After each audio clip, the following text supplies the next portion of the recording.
Hey everyone. So glad to be back with you. Reverend Larry invited me to be here for Father's Day, and I have a lot of interesting stuff to say. But first, I want to start with a Father's Day reading. It's from the poet Li Young Lee, and I think I need to explain a little bit about Mr. Lee. Li Young Lee was born in Jakarta, Indonesia in 1957 to Chinese political exiles. Lee's great grandfather was the first president of the Republic of China. Lee's father had been the personal physician to Mao Zedong, yet anti Chinese sentiment began to foment.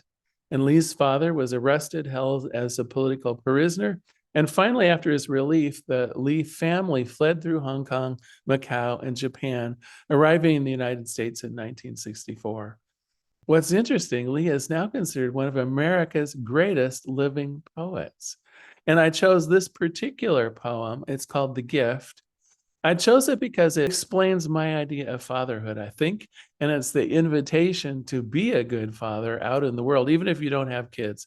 And so let me read the poem for you as an honoring of all of the fathers that we're celebrating today on Father's Day.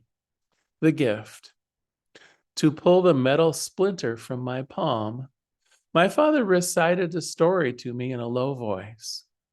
I watched his lovely face and not the blade. Before the story ended, he had removed the iron sliver I thought I might die from. Well, I can't remember the tale, but I hear his voice still, a well of dark water, a prayer.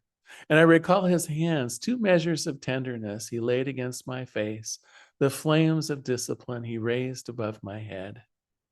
Had you entered that afternoon, you would have thought you saw a man planting something in a boy's palm, a silver tear, a tiny flame. And had you followed that boy, you would have arrived here where I now bend over my wife's right hand. Look how I shave her thumbnail down so carefully she feels no pain. Watch as I lift the splinter out.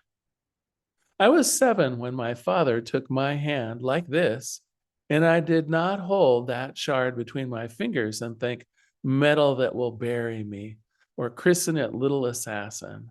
And I did not lift up my wound and cry, death visited here.